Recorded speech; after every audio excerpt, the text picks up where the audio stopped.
Welcome to YR TV నేను రంజిత్. తెలంగాణ రాష్ట్ర వ్యాప్తంగా జరుగుతున్న ప్రతి అంశంతో పాటు రాష్ట్ర రాజకీయాలలో జరిగే వాస్తవాలను కూడా చర్చించే ప్రయత్నం చేద్దాం. సో మొత్తానికి మళ్ళొక్కసారి తెలంగాణ రాష్ట్ర వ్యాప్తంగా కాళేశ్వరం ప్రాజెక్టుకి సంబంధించిన అంశం చర్చనీయ అంశంగా తెర మీదకి వచ్చింది. కాళేశ్వరం ప్రాజెక్టు విషయంలో కేసీఆర్ తప్పులు చేశారు. కాళేశ్వరం ప్రాజెక్టు విషయంలో కేసీఆర్ను అరెస్టు చేయబోతున్నారు. కాళేశ్వరం ప్రాజెక్టు విషయంలో ఒక కీలక వ్యక్తిని అదుపులోకి తీసుకున్నాం. కాళేశ్వరం ప్రాజెక్టు విషయంలో బీఆర్ఎస్ పార్టీ తప్పు చేసింది. ఇది ప్రధానంగా కూడా కాంగ్రెస్ ఆరోపిస్తున్న ఆరోపణలు. అయితే ఇక్కడ మూడు రకాల వాదనలు కొనసాగుతున్నాయి. ఒకటి, ఏదైతే విచారణ కమిషన్ ఉందో ఇక్కడికి వచ్చిన విచారణ కమిషన్ అంత త్వరగా ఎన్డీఎస్ఏ కానీ ఎందుకు రిపోర్ట్ ఇచ్చింది, పీసీ ఘోష్ కమిషన్ ఏం చెప్పింది, దాంతోపాటు వాస్తవాలను ఎవరు దాశారు, వాస్తవాలను ఎవరు దాయలేదు అనేది చర్చనీయాంశంగా మారింది. సో ఒకసారి మనం ఫస్ట్ కాంగ్రెస్ పార్టీ ఆరోపణలు ఒకసారి చూద్దాం. కాంగ్రెస్ పార్టీ ఆరోపణలు అన్నింటికి సంబంధించి ఒకసారి ఏం జరిగింది అనేది చూడాలి. కేసీఆర్ చేసిన తప్పులు అంటూ వీళ్ళు ప్రధానంగా కూడా ఆరోపిస్తున్నాయి. ఒక్కొక్క అంశాన్ని కూడా చూద్దాం.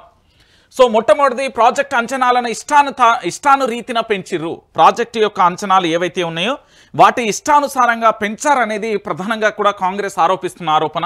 దాంతోపాటు కాంట్రాక్ట్ నిబంధనలు మార్చారు. కాంట్రాక్టు దాంతోపాటు సమీక్షలలో ఫైనాన్షియల్ గ్యారంటీలపై తీసుకున్న నిర్ణయాలు, మేడిగడ్డ, అన్నారం, సుందిళ్ళ దగ్గర బ్యారేజీలు, తుమ్మిడిహెట్టి దగ్గర నీటి లభ్యత లేదంటూ ప్రాజెక్టు సైటు మార్చడంలో నిజాయితీ లేదు. 3 బ్యారేజీల నిర్మాణానికి క్యాబినెట్ ఆమోదం అసలు తీసుకోనే లేదు. క్యాబినెట్ అనుమతి లేకుండానే 2016లో జీవో 231, 232, 233 జారీ. ఇక దాంతోపాటు వాప్కోస్ తుది డిపిఆర్ రాకుండానే కాళేశ్వరానికి 71,436 కోట్ల ఖర్చంటూ దానికి ప్రధానికి కేసీఆర్ లేఖ. ఇక ప్రధానికి రాస్తున్న లేఖతో అంచనాలను కూడా కేసీఆర్ రూపొందించినట్లుగా తెలుస్తుందన్న కమిషన్. ప్లానింగ్, నిర్మాణం, ఆపరేషన్, నిర్వహణ లోపాలకు కారణం. ప్రత్యక్ష పరోక్ష ఆదేశాల వల్లే 3 బ్యారేజీలలో లోపాలు. నిపుణుల కమిటీ నివేదికను పట్టించుకోవడం లేకపోవడం. సమీక్షలలో ఫైనాన్షియల్ గ్యారంటీలపై తీసుకున్న నిర్ణయాలు. మేడిగడ్డ, అన్నారం, సుందిళ్ళ దగ్గర బ్యారేజీలు కట్టాలన్నది పూర్తిగా కేసీఆర్ వ్యక్తిగత నిర్ణయం. బ్యారేజీల విషయంలో ప్రభుత్వం ఎలాంటి నిర్ణయం తీసుకోలేదు అనేది ఇది ప్రధానంగా కూడా ఇప్పుడు బీఆర్ఎస్ పార్టీకి సంబంధించి కల్వకుంట్ల చంద్రశేఖరరావు గారి మీద ఆరోపణలు ఇవన్నీ. మరి ఇవన్నీ క్లారిటీగా నిజాలేనా, ఇవన్నీ వాస్తవాలేనా అంటే కేవలం ఆరోపణలు మాత్రమే మనం పరిగణలోకి తీసుకోవాల్సి ఉంటుంది. ఎందుకంటే ఇవి ఆరోపణల కాదా ఏంటి అనేది కూడా మనకు ఒకసారి డెప్త్గా మనం లోతుగా కూడా చర్చించాల్సిన ఆవశ్యకత ఎంతైనా ఉంటుంది. సో మొత్తానికి ఇక్కడ జరుగుతున్న ఈ కాళేశ్వరం ఎపిసోడ్ ఏదైతే ఉందో ఈ కాళేశ్వరం ఎపిసోడ్కు సంబంధించిన మొదటి అంశం. సో ఇదే అంశానికి సంబంధించి కాస్త ఒకసారి చూద్దాం. రిపోర్ట్ ఊహించిందే, కాళేశ్వరం పనికి రాదన్నోడు అజ్ఞాని. కాంగ్రెస్ దుష్ప్రచారాన్ని తిప్పికొట్టాలి, బీఆర్ఎస్ నేతలకు కేసీఆర్ దిశానిర్దేశం. హరీష్ రావు, కేటీఆర్ తదితరులతో మీటింగ్ అంటూ కూడా చూస్తున్న పరిస్థితి అయితే కనబడుతుంది. సో మొత్తానికి తెచ్చిన రుణం ఎంత? 87,449 కోట్లు. దీంట్లో 29,737 కోట్ల రూపాయలు చెల్లింపు చేసిళ్ళు. అంటే పెండింగ్ యొక్క మూలధనం ఎంత ఉంది? 64,212 కోట్లు. వడ్డీ రుణంతో 41,638 కోట్లు చెల్లించాలి. ఇంకా చెల్లించాల్సింది 1,05,850 కోట్లు. తలకు మించిన భారంగా పీసీఎల్తో అప్పు అంటూ కూడా చెప్పిన పరిస్థితి కనబడుతుంది. ఇది ప్రధానంగా కూడా కేసీఆర్ మీద వస్తున్న ఆరోపణ. అయితే కాంగ్రెస్ ప్రధానంగా నిన్న పెట్టిన ప్రెస్ మీట్కు సంబంధించి వీళ్ళు ప్రెస్ మీట్లో ఎలాంటి అంశాలను చర్చించారంటే, కాంగ్రెస్ పార్టీకి సంబంధించిన మంత్రులందరూ పెట్టిన ప్రెస్ మీట్లో వాస్తవమేంది, అవాస్తవమేంది, వాళ్ళు ఎందుకు అలా ప్రెస్ మీట్ పెట్టాల్సి వచ్చింది అనేది ఒకసారి ఇక్కడ కూడా చర్చిద్దాం. కేసీఆర్ సొంత నిర్ణయాలే కారణం, కాళేశ్వరం ప్రాజెక్టు కూలడం దారుణం, కాళేశ్వరం ప్రాజెక్టు కూలడం దారుణం అంటూ కూడా ఒక అంశం వచ్చింది. మరి కాళేశ్వరం ప్రాజెక్ట్ అనేది ఎక్కడ కూలింది, ఏ పద్ధతిలో కూలింది, ఏ చోట కూలింది అనేది ఒకటి క్లారిటీ ఇవ్వలేకపోయింది కాంగ్రెస్. నిపుణుల కమిటీ సలహాలు తీసుకోలేదు. నిపుణుల కమిటీ సలహాలు తీసుకోకుండానే కాళేశ్వరం ప్రాజెక్టు యొక్క తుది రూపం జరిగిందా అనేది క్లారిటీ లేదు. ఆర్థిక క్రమశిక్షణ లేక లక్షల కోట్ల దుర్వినియోగం జరిగింది. డిప్యూటీ సీఎం మల్లు భట్టి విక్రమార్క సంబంధించిన ఆరోపణలు ఇవి. ఈయన వ్యక్తిగతమైన ఆరోపణలు అనుకోవచ్చు, లేదా వాళ్ళ చేతుల ఏదైతే రిపోర్ట్ ఉందో దాన్ని బేస్ చేసుకొని చెప్పిలా అనేది కూడా క్లారిటీ లేదు. ఇక కేసీఆర్ ఆకలికి కాళేశ్వరం బలి, ప్రజల జీవితాలను కూల్చే ప్రాజెక్టులు కడతారా? జస్టిస్ ఘోష్పై బీఆర్ఎస్ నేతలు అవగాహన లేదు, తప్పు చేసిన వాళ్ళు తప్పించుకోలేరు, శిక్ష తప్పదు అంటూ కూడా ఎమ్మెల్సీ అద్దంకి దయాకర్ చెప్పిండు. అయితే ఇదే విషయానికి సంబంధించి బీఆర్ఎస్ నేతలకు సంబంధించిన వీళ్ళు కూడా చాలా క్లారిటీ ఇచ్చారు. కేసీఆర్పై నిందలు మోపడానికే, తెలంగాణ గొంతుక తడపడానికే కాళేశ్వరం ప్రాజెక్టు నివేదిక 665 నుంచి 60 పేజీల వరకు కుదించి ప్రచారం. మాజీ మంత్రి సింగిరెడ్డి నిరంజన్ రెడ్డి అంటూ కూడా ఆయన నిన్న ప్రెస్ మీట్లో చెప్పాను. కేసీఆర్ను ఏమీ చేయలేరు, కాళేశ్వరంపై న్యాయ పోరాటానికి వెళ్తాం, బాస్పై కేసు అవుతుందని లీకులు ఇస్తున్నారు మాజీ మంత్రి శ్రీనివాస్ గౌడ్ అంటూ కూడా ఇక్కడ చూస్తున్న పరిస్థితి కనబడుతుంది. ఇక బీఆర్ఎస్ ఆందోళన అంటూ కూడా చూడొచ్చు. కాళేశ్వరం కన్నపల్లి పంప్ హౌస్ వద్ద ఉద్రిక్తత, ప్రాజెక్టు నుంచి నీళ్లు ఎత్తిపోయాలని డిమాండ్, తామే ప్రారంభిస్తామని లోపలికి వెళ్లే యత్నం అడ్డుకున్న పోలీసులు, వాగ్వాదం, తోపులాట అంటూ కూడా ఇది చూసారు. సో ఇది కాంగ్రెస్ పార్టీకి సంబంధించి ప్రధానంగా కూడా ఈ ఆరోపణలు, అంటే కాళేశ్వరం ప్రాజెక్టుకు సంబంధించి భారీ స్థాయిలో కూడా వీళ్ళు చేస్తున్న ఆరోపణలు. ఒకసారి రేవంత్ రెడ్డి కూడా నిన్నేమన్నాడు, ప్రజల సొమ్ము వృధా చేసిన బీఆర్ఎస్ను క్షమించాల్సిన అవసరం లేదు, భవిష్యత్తు కార్యాచరణపై ప్రభుత్వానికి ప్రత్యేక ప్లాన్ ఉన్నది, జస్టిస్ ఘోష్ కమిషన్ నివేదికలోని సలహాలు సూచనలు ప్రభుత్వం ఖచ్చితంగా పాటిస్తుంది, శాసనసభలో అందరి ఆమోదంతోనే చట్ట ప్రకారం చర్యలు తీసుకుంటామంటూ కూడా చెప్పిన పరిస్థితి కనబడుతుంది. రేవంత్ రెడ్డి ఏమంటున్నాడు అంటే పూర్తి స్థాయిలో కూడా చట్ట ప్రకారం శాసనసభ ఆమోదించిన తర్వాత ఏ విధంగా అయితే చర్యలు తీసుకోవాలో మేము అదే విధంగా చర్యలు తీసుకుంటామంటూ రేవంత్ రెడ్డి చెప్తున్నాడు. అయితే ఇక్కడ ఒకసారి చూడండి, చర్చ తర్వాతే చర్యలు.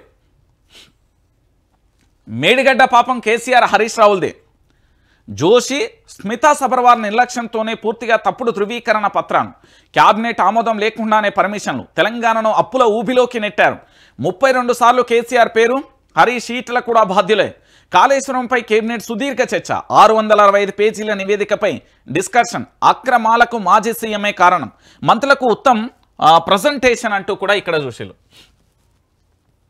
ఇక్కడ వీళ్ళేమంటున్నారంటే కాళేశ్వరం విషయంలో తగ్గేదేలే, ప్రాణహిత చేవెళ్లను వైఎస్ రాజశేఖర రెడ్డి ప్రారంభించిండు, రీడిజైన్ పేరిట కేసీఆర్ డిజైన్లు మార్చిండు, బీఆర్ఎస్ హయాంలోనే కూలిన ప్రాజెక్టు, ఊరు పేరు మార్చి బీఆర్ఎస్ కుప్పగూల్చింది, భారీ స్థాయిలో అక్రమాలు, అవినీతి, నిర్లక్ష్యం, లక్షల కోట్లు వృధా చేస్తే ఎందుకు క్షమించాలి, అసెంబ్లీలో డిస్కషన్ తర్వాత తదుపరి చర్యలు, భవిష్యత్ కార్యాచరణపై ప్రభుత్వానికి ప్రత్యేక ప్లానింగ్, కమిషన్ను తప్పుపట్టడం సరికాదు, గులాబీ నేతలకు అలవాటే, కమిషన్లో రాజకీయ జోక్యం, వ్యక్తిగత కక్షలేవి లేవు, మీడియాతో ముఖ్యమంత్రి యనుమల రేవంత్ రెడ్డి అంటూ కూడా ఇది ఏంది అంటే ప్రధానంగా కూడా వీళ్ళ సంబంధించి అంటే పూర్తి స్థాయిలో కూడా కాంగ్రెస్కు సంబంధించిన వర్షన్ అది.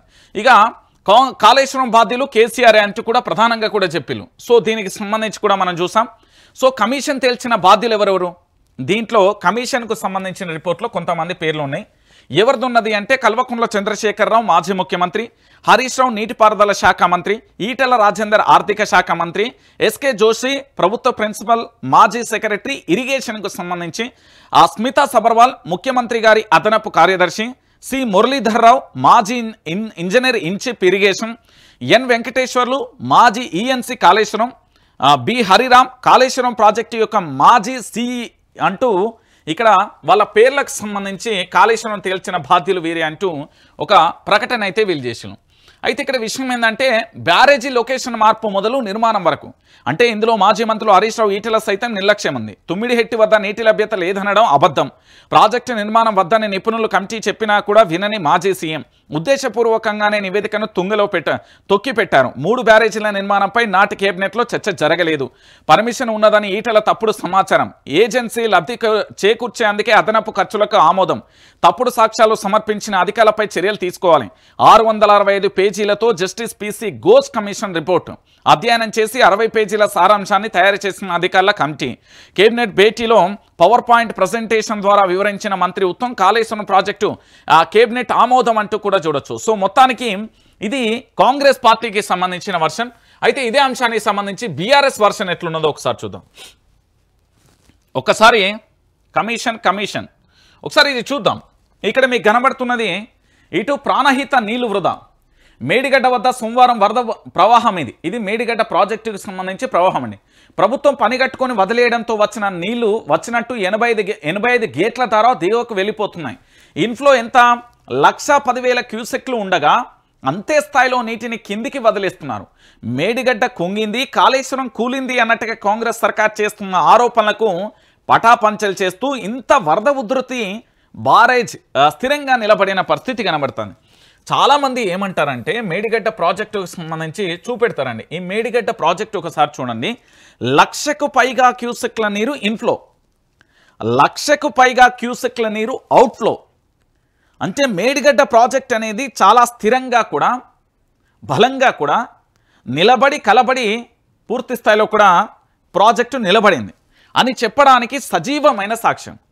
కాళేశ్వరం ప్రాజెక్టు కూలింది, కాళేశ్వరం ప్రాజెక్టు ఏంది అంటే నిలబడలేదు అని చెప్తున్న ప్రతి ఒక్కరూ కూడా ఆలోచింపజేసే విషయం ఏంటంటే, ఈరోజు స్టిల్ రైట్ నౌ ఇప్పటి వరకు ఎవరైనా కూడా ఈ తెలంగాణలో కూడా కాళేశ్వరం ప్రాజెక్టు గురించి తప్పుడు ఆరోపణలు వింటున్న వారందరూ కూడా, దాన్ని సమర్థిస్తున్న వారందరూ కూడా ఒకసారి మేడిగడ్డ పోయి క్లారిటీగా అసలు ఏం జరిగింది, ఆ మేడిగడ్డ వద్ద జరుగుతున్న పరిణామాలు ఏంటి, ఆ మేడిగడ్డ 1,00,000 క్యూసెక్ల నీరు ఇన్ఫ్లో వస్తుందా లేదా, అదే స్థాయిలో 1,00,000 క్యూసెక్ల అవుట్ఫ్లో వెళ్తుందా లేదా, ఆ నీటిని ఎందుకు ఎత్తిపోయలేకపోతున్నామనే విషయాన్ని తెలంగాణ యావత్తు ప్రజలందరికీ కూడా వివరించాల్సిన బాధ్యత యువత మీద ఉంది. ఇక్కడ ప్రధానంగా కూడా ఇక్కడ నీళ్ళన్నీ వెళ్ళిపోతున్నాయి.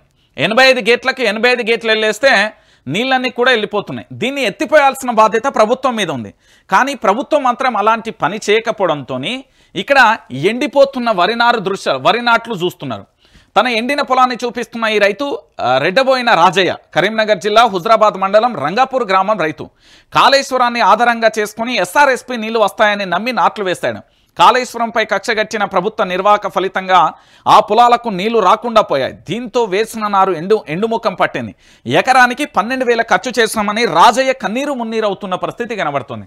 అంటే ఈరోజు ప్రభుత్వాలు అనేది ఏ ప్రభుత్వం అయినా కానీ ప్రభుత్వాలకు సంబంధించి వ్యక్తిగతంగా అంటే వ్యక్తిగత గర్జ్ అంటే కేసీఆర్ నువ్వెంత అంటే రేవంత్ రెడ్డి నువ్వెంత అనే ఈ వ్యక్తిగత రాజకీయ కక్ష వల్ల బలైపోతున్నది తెలంగాణ రైతాంగం.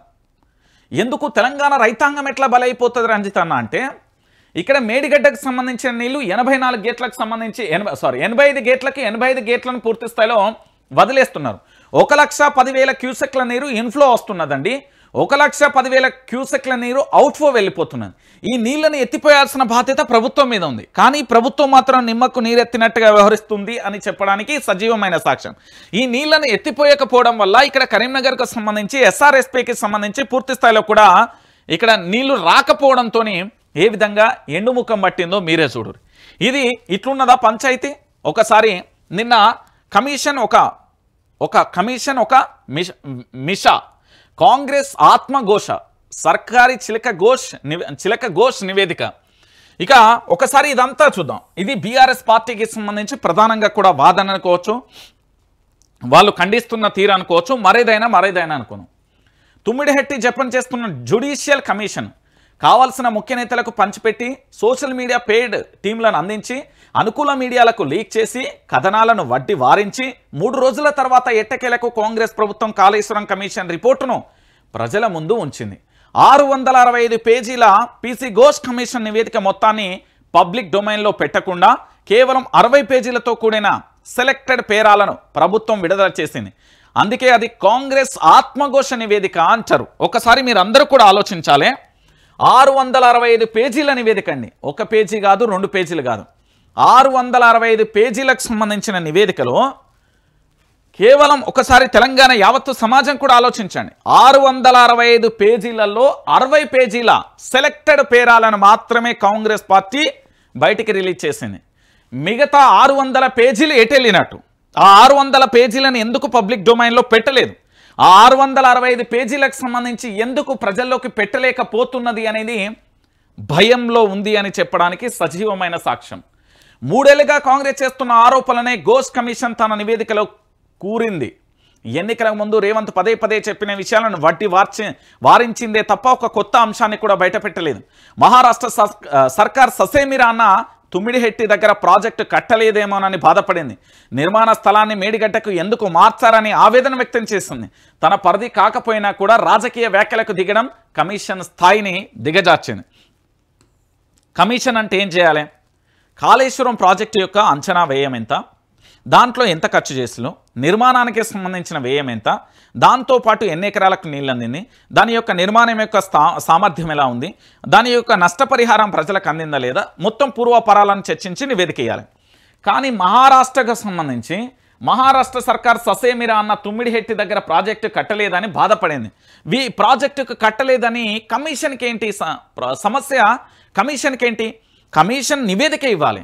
కానీ మీరు అక్కడ ఎందుకు కట్టలే అని మీరు అక్కడ కట్టాల్సి ఉండే, ఇక్కడే ఎందుకు కట్టిలు అంటే దానికి సమాధానం ఏంది? ఊళ్ళో 4 రూమ్ల బిల్డింగ్ కట్టుకుంటేంది హైదరాబాద్లో, అది మన ఇష్టం పోయి మనం ఎక్కడైనా కట్టుకుంటాం. కానీ దానికి సంబంధించిన ఆర్థిక నిధులు ఎక్కడి నుండి వచ్చినాయి, దానికి సంబంధించి ఎందుకు అంతలా ఆర్థికంగా డెవలప్ ఎట్లయినరు అనే కోణంలో మనం ఎంక్వైరీ చేయాలి. అంటే కమిషన్ యొక్క బాధ్యత అది. నేను ఉదాహరణకు చెప్తున్నా. కానీ కమిషన్ అట్లా చేయలే. కమిషన్ ఏం చెప్పిందంటే కాంగ్రెస్ పార్టీ ఏవైతే వాళ్ళ మంత్రులు కానీ ముఖ్యమంత్రి నోట నుండి వస్తున్న వ్యాఖ్యలు ఏవైతే ఉన్నాయో వాటిని పరిగణలోకి తీసుకుంటుంది తప్ప నిజంగా నిజాయితీగా ఏంది ఒక క్లారిటీ రిపోర్టును ప్రజలకు ఇవ్వలేకపోయింది. ఎందుకంటే 665 పేజీల రిపోర్టులో కేవలం 60 పేజీలు ఇవ్వడం అనేది చాలా దారుణమైన, అంటే సెలెక్టెడ్ పేరాలను మాత్రమే పెట్టి దాన్ని ప్రజల్లోకి ఇప్పుడు పేడ్ ఆర్టిస్టులు దిగుతారు, ఇయ్యాలనో రేపో దిగుతారు, సోషల్ మీడియా ఇన్ఫ్లుయెన్సర్లు వాళ్ళు వీళ్ళు దిగే ప్రమాదం ఉంది.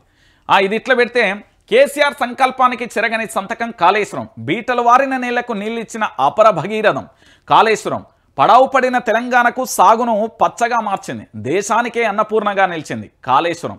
ఎవరు కాదన్నా ఎవరు అవునన్నా కాళేశ్వరం ఫలాలు కళ్ళ ముందు ఉన్నాయి. కటిక నిజాలు కనిపిస్తూనే ఉన్నాయి. గుడ్డి గువ్వలు ఏమైనా గొనవ గావచ్చుగాక, గుడ్ల గూబలు ఏదైనా భ్రమ పడొచ్చుగాక. శ్రీకృష్ణ కమిషన్ కుట్రల్ని ఛేదించి ప్రభుత్వాల మెడలు వంచి సాధించుకున్న తెలంగాణ ఇది. ఏ బనకచెల్లని నిలబెట్టడం కోసం కాళేశ్వరాన్ని కూలుస్తున్నారో అర్థం కావడం లేదన్నంత అమాయకమైన సమాజం కాదు ఇది. తెలంగాణ అన్నీ గమనిస్తుంది, అర్థం చేసుకోవాల్సి ఉంటుంది. ఇంకొక విషయం కూడా మనం మాట్లాడుకుందాం. యాజ్ ఏ జర్నలిస్ట్గా నేను కాసేపు పక్కకు జరుగుతా. తెలంగాణ ప్రాంత ప్రజలందరూ పార్టీలన్నీ కాసేపు పక్కకు జరుపుదాం. ఈరోజు కల్వకుంట్ల చంద్రశేఖరరావు గారి ప్రభుత్వం 2014 నుంచి 2022 వరకు అందరం చూసినాం. ప్రభుత్వం మంచి చూస్తున్నాం, ప్రభుత్వం చెడు చూస్తున్నాం, ఎవ్రీథింగ్ అందరం చూస్తున్నాం. ఇది అందరికీ తెలిసిన విషయాలే. సో ఈ ప్రభుత్వంలో నిజంగా ఎండాకాలంలో మీ గ్రామీణ ప్రాంతాలలో వరి పంటకు నీళ్లు వచ్చినాయా రాలేదా? ఎండాకాలంలో మత్తళ్ళు పరవళ్ళు తొక్కినాయా లేదా? ఎండాకాలంలో కూడా చెరువులు నిండు కుండలా ఉన్నాయా లేదా? ఇది తెలంగాణ ప్రజలందరికీ కూడా తెలుసు, నేను చెప్పాల్సిన అవసరం లేదు. ఇది వాస్తవం, కండ్లతో మనందరం కూడా చూసాం.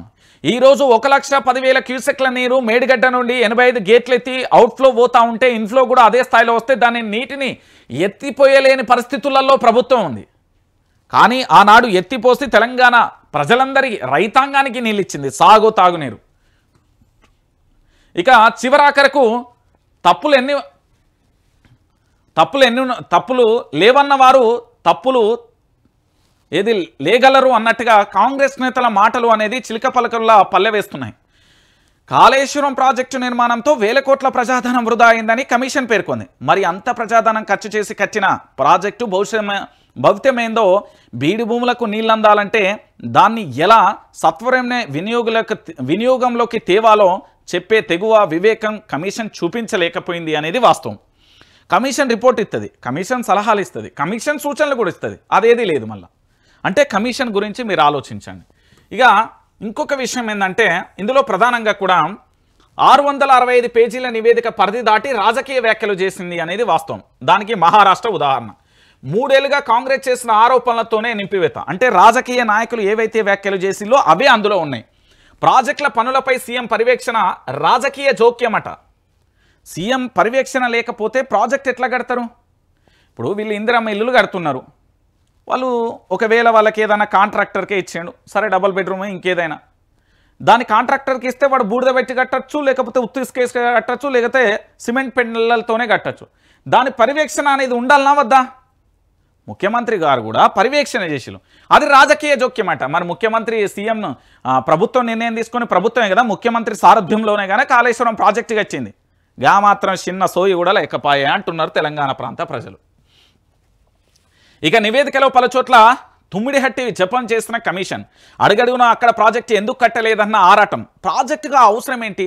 ప్రాజెక్టు ఎక్కడ కట్టినా కూడా ఆ ప్రాజెక్టు ఎంత ఖర్చు వచ్చింది, అది ఎన్ని ఎకరాలకు నీళ్ళు అందుతుంది, సద్వినియోగమా లేకపోతే సద్వినియోగం కాకపోతే దాన్ని ఏ విధంగా సద్వినియోగం చేసుకోవచ్చు, దాని యొక్క లాభ నష్టాలు ఏంటి అంటూ బేరుజు వేసి చెప్పాల్సిన కమిషన్ అక్కడ ఎందుకు గట్టలేదు, ఇక్కడ ఎందుకు గట్టలేదు, ఇక్కడ ఎలక తొర్ర ఎందుకున్నది, ఇక్కడ చీమల దండ ఎందుకున్నది, ఇక్కడ పాముల పుట్టు ఎందుకున్నది, ఇవన్నీ కమిషన్కి ఏం అవసరం? నీటి నిల్వలతోనే మేడిగడ్డ ప్రమాదం అయితే ఇక బ్యారేజ్ ఎందుకు? నిబంధనలలో లేని టర్కీకి ఆ పద్ధతిలో టెండర్లు ఇవ్వాల్సిందట. పలువురు పర్యవేక్షణ అధికారులు కాంట్రాక్టర్ల ప్రస్తావనే లేదు. 665 పేజీల నివేదికను ప్రజల ముందు ఉంచని రేవంత్ సర్కార్. ఫస్ట్ కాంగ్రెస్ సర్కార్ చేయాల్సిన పని ఏంది తెలుసా? ఇగో భయ్, మీరు చిలక జ్యోతిష్యాలే చెప్తారో, జాతకాలే చెప్తారో, మీరు ఏది దయ్యాలు వేదాలు వల్లించినట్టుగా చెప్తారో, పిచ్చి కూతలే కూతారో, కారు కూతలు కూతారో మీ ఇష్టం. కానీ తెలంగాణ సమాజం ఏమడుగుతున్నది అంటే, మీరు ఏదైతే పీసీ ఘోష్ కమిషన్ అంటున్నారు కదా, కమిషన్ ఈ 665 పేజీలకు సంబంధించిన దీన్ని నివేదికను పబ్లిక్ డొమైన్లో పెట్టుర్రు. నిజంగా కాంగ్రెస్ ప్రభుత్వానికి చావకపోతే నెత్తురు సుక్క సలసలమని ఏంది మరుగుతే ఈ తెలంగాణ బిడ్డగా ఇక్కడి తెలంగాణ గడ్డ మీద ఉంటే ఆ 665 పేజీల నివేదికను పబ్లిక్ డొమైన్లో పెట్టమని అడుగుతున్నారు తెలంగాణ ప్రాంత ప్రజలు. దాన్ని పబ్లిక్ డొమైన్లో పెట్టమని గంతే. 665 పేజీల ఏదైతే నివేదిక ఉందో దాన్ని పబ్లిక్ డొమైన్లో పెట్టుర్రు బై. బస్ వాస్తవాలు ఏంది అవాస్తవాలు ఏంది తెలంగాణలో ఉన్న 4 కోట్ల మంది ప్రజలు చూసుకుంటారు. నువ్వు 60 పేజీలను తీసుకొచ్చి ఇదే సత్యం అన్నట్టుగా ఏదో సినిమాలు కాక అబద్ధాన్ని నిజం అన్నట్టుగా చెప్తే కుదరదు.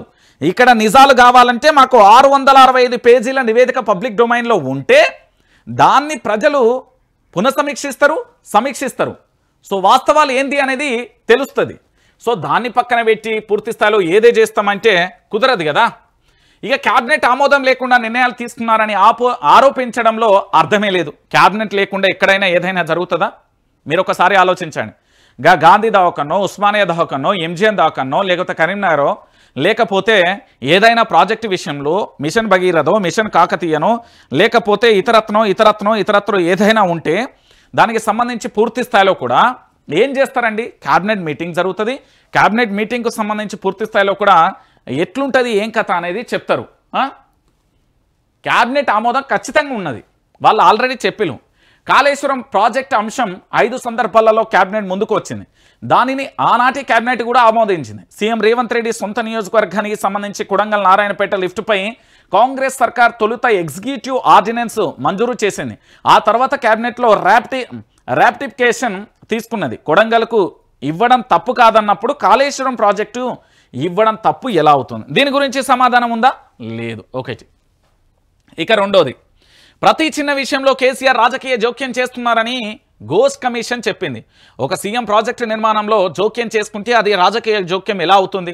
ఇప్పుడు సీఎం రేవంత్ రెడ్డి, మంత్రి ఉత్తమ్ పలు ప్రాజెక్టులపై అనేక సార్లు సమీక్షలు నిర్వహిస్తున్నారు. క్షేత్రస్థాయికి వెళ్ళి వాటిని పరిశీలిస్తున్నారు. ఇదంతా రాజకీయ జోక్యమేనా? అదిగాక రేవంత్ రెడ్డి తాజాగా చెప్పినట్లు చంద్రబాబు జోక్యం చేసుకుంటూనేమో ఆయన గొప్ప పరిపాలకుడు, సీఈఓ, అడ్మినిస్ట్రేషన్, కేసీఆర్ సమీక్షిస్తేనేమో అది రాజకీయం అవుతుంది అని చెప్తున్నా. సరే, ఇదంతా పక్కన పెడదాం. కేసీఆర్ రాజకీయ జోక్యం చేసిండు.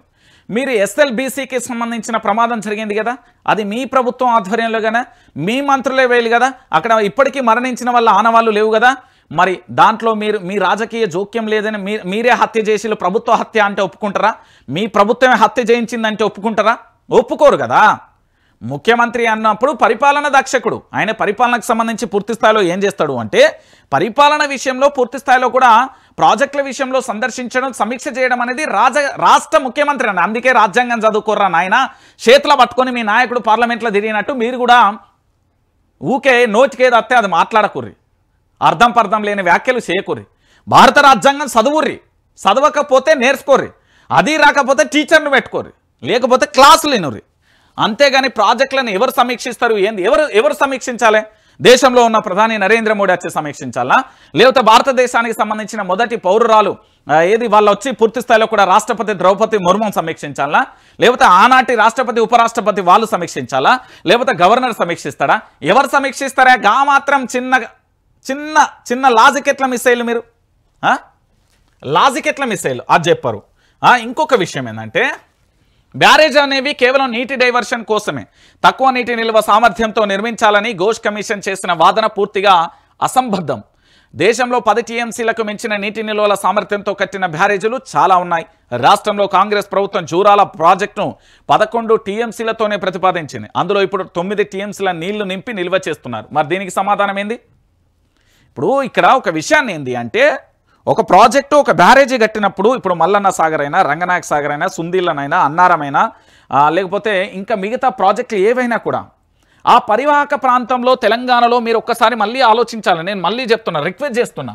మీరు 1956 దశకం సరే, మీరు అప్పటి వరకు పోకుర్రి.